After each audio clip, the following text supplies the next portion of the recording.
Aqui no nosso estúdio, Emanuel Pessoa, que é advogado especializado na área aí do direito empresarial, tem contato com muitos setores da economia e agora aprofundando os seus conhecimentos no agronegócio também, está aqui para falar com a gente sobre a expectativa de encontro Lula-Trump, presencial agora lá na Malásia no fim de semana. Nós estamos acompanhando as notícias de uma preparação do governo brasileiro, também do governo americano, para se tentar, de alguma forma, chegar a um acordo, reduzir essas tarifas que foram impostas a produtos brasileiros. Qual que é a tua expectativa, professor Emanuel? Vai sair alguma coisa disso aí nesse fim de semana? Bom dia, Pedro. Bom dia. Bom dia, Bom Thaís. dia. Bom dia para a nossa audiência. Pedro, a gente tem que torcer sempre para sair os melhores acordos para o Brasil, independentemente, né, de quem seja o governo. Se o presidente for o Bolsonaro, Tarcísio, Lula, até o Guilherme Boulos, né, que agora parece que vai ser ministro, a gente tem que torcer para que o Brasil vá para frente, porque no final do dia é onde nós vivemos. E sobre essa possibilidade de haver acordos relativos às tarifas, a gente precisa separar 3 momentos que são muito importantes, que ajudam a gente a entender isso da melhor maneira. O primeiro momento é aquele, nós falamos aqui um tempo atrás, né? Eu lembro que foi uma coisa até meio nova, a gente falou de diplomacia corporativa, que seria os próprios empresários fazerem as suas movimentações.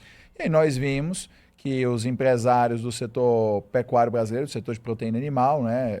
Joesley, basicamente, conseguiram acionar os seus lobbies em função das grandes vendas que possuem nos Estados Unidos e conseguiram melhorar aí a situação do seu setor perante a questão tarifária dos Estados Unidos da América.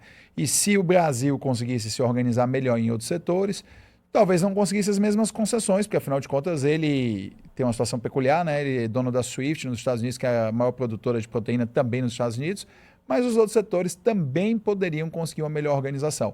Mas o que a gente vê muitas vezes são viagens setoriais de oba-oba, são basicamente pessoas que viajam lá para tirar foto em lobby de hotel bonito em Washington, muitas vezes despreparadas, com equipes inadequadas, em vez de se consultar com pessoas que realmente têm experiência internacional e capacidade de tomar essas decisões mais adequadas em cenários como esse. O segundo ponto que a gente precisa levar em consideração é que finalmente parece que alguém no governo entendeu que Sarau de Federal tem hora para acabar. Então já estão começando a falar em terras raras.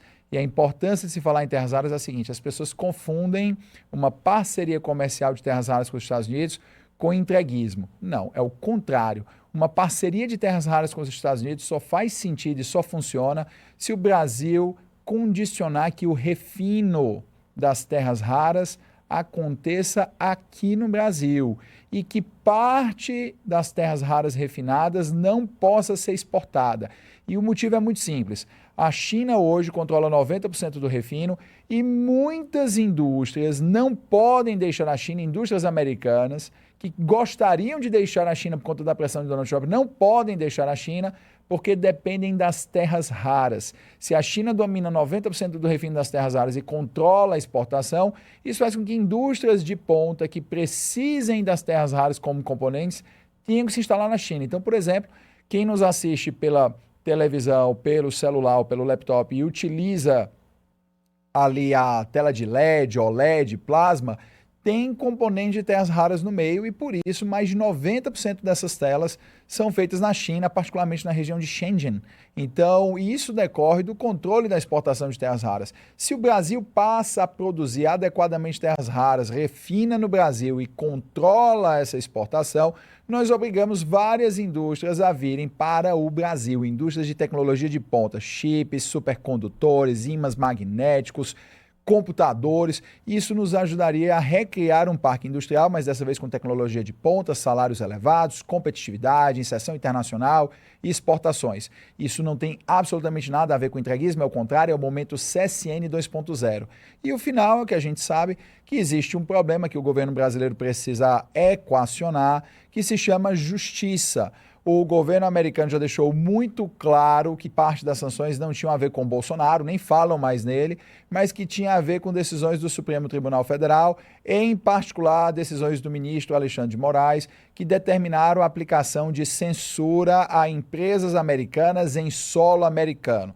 As pessoas hoje que tem uma visão favorável do ministro Alexandre de Moraes, estão adotando muito o lema do governo, soberania. Então, se nós queremos que a nossa soberania seja respeitada, por que o Supremo Tribunal Federal Brasileiro acha que pode tomar decisões desrespeitando a soberania de outros países? Se o Supremo Tribunal Federal quer que decisões do Supremo Tribunal Federal sejam aplicadas em solo americano, que envie as decisões para o órgão de cooperação internacional do Ministério das Relações Exteriores, que vai mandar para o seu similar americano, que irá distribuir para a Justiça Americana, que irá verificar se a decisão cumpre os requisitos de execução em solo americano, exatamente como é feito quando sentenças estrangeiras devem ser aplicadas no Brasil. Então, esse encontro tem essas 3 vertentes a serem discutidas e é possível, particularmente em função das terras raras, que nós consigamos fazer um bom acordo com os Estados Unidos, levantando, se não todas as tarifas, pelo menos parte delas, mas isso dependeria de o governo parar de pensar na próxima eleição e sim no desenvolvimento nacional. E isso é uma característica que falta a absolutamente todos os governos, não interessa o posicionamento ideológico, porque político não pensa no país. Você que tem político de estimação é um idiota, porque o político só pensa nele. Olá, bom dia. A gente observa aí nessas primeiras reuniões, né? Primeiro entre os chanceleres, muito curto, uma reunião de 15 minutos, é uma reunião de fato que mostra como não houve ali um grande interesse do Departamento de Estado nesse encontro entre os 2 chanceleres. E também tem e depois houve uma reunião técnica ali representando dos 2 países, etc. Mas a grande questão, né, eu conversei com diplomatas, inclusive de Washington, a grande questão é identificar o que os Estados Unidos querem. Certamente essa questão de terras raras é algo que interessa ao governo dos Estados Unidos. Mas esse é o grande desafio inicial, curiosamente, é saber o que é que eles querem. Não ficou claro, para além do que já foi dito, e já foi escrito, e já foi adotado do ponto de vista de sanções, não ficou muito claro do ponto de vista econômico o que é que os Estados Unidos querem. Qual o seu palpite em relação a isso? Claudio, você tem razão numa coisa, 15 minutos é muito pouco. Eu estava parando para pensar aqui, eu fico mais tempo com vocês aqui no programa do que essa reunião levou. Então, realmente você tem razão. Só que a gente precisa lembrar que quando nós estamos lidando com esse tipo de encontro, relações diplomáticas, os subs e os subs do sub, do sub, do sub, do sub, é que tem mais contato, porque eles vão discutir questões técnicas, eles vão discutir harmonizações de padrões, eles vão discutir impactos, eles vão discutir receitas, então são coisas diferentes. O meu palpite do interesse dos norte-americanos é o mesmo desde que eu entrei aqui no Gente. Os americanos querem as terras raras, ponto. Porque a maior parte do refino está na China, a maior parte da produção está na China, e os outros países que hoje têm produção relevante, né, são o Paquistão, a Ucrânia e o Brasil, que tem uma produção muito pequena, mas ainda assim é considerada relevante. Tampouco existe essa produção na maioria dos outros países. Veja que o Trump foi eleito prometendo que iria parar de dar dinheiro para a Ucrânia e que iria forçar a paz. Depois que o Zelensky assinou o contrato autorizando a exploração de terras raras por empresas americanas, Trump abriu as portas do cofre, porque para a economia americana as terras raras são muito mais importantes do que centenas de bilhões de dólares que eles eventualmente continuam emprestando para a Ucrânia. Então, no meu ponto de vista, o que está acontecendo é uma questão de negociação. Como nesse momento, tanto o Paquistão quanto a Ucrânia estão começando a enviar terras raras para os Estados Unidos em quantidades cada vez maiores, particularmente o Paquistão, tá? Já que o Donald Trump tem tido vários atritos com a Índia, o Paquistão está se tornando ali um aliado preferencial na região, ou os Estados Unidos estão se dando ao luxo de dar mais tempo e corda nas negociações com o Brasil, para ver se o Brasil, seja por ansiedade ou por necessidade, irá oferecer um acordo melhor em terras raras, que seria um acordo de mera extração. Só que o acordo de mera extração, ele não é o que melhor serve o interesse nacional.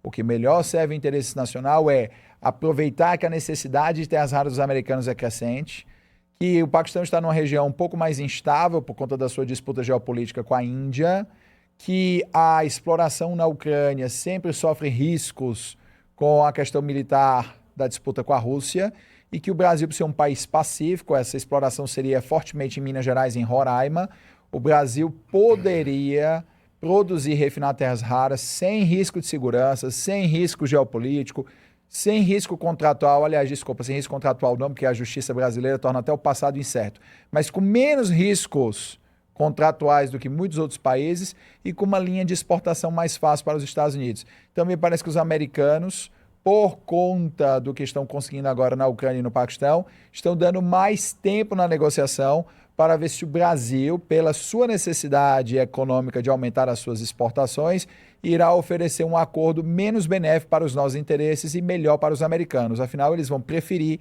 importar o minério bruto para refinar nos Estados Unidos para as indústrias americanas ficarem lá. O nosso interesse é refinar aqui e determinar um controle de exportações para que as indústrias americanas tenham que vir produzir no Brasil, ajudando a industrializar fortemente ali, por exemplo, a região de Araxá, é onde nós sabemos que tem imensas reservas de nióbio, que boa parte das terras raras do Brasil são encontradas associadas ao nióbio, e por isso é que o refino é caro. Esse é o Emanuel Pessoa, nosso colunista aqui no Jornal Gente, sempre conosco. O Jornal Gente vai fazer uma breve pausa e volta rapidinho com mais notícias para você.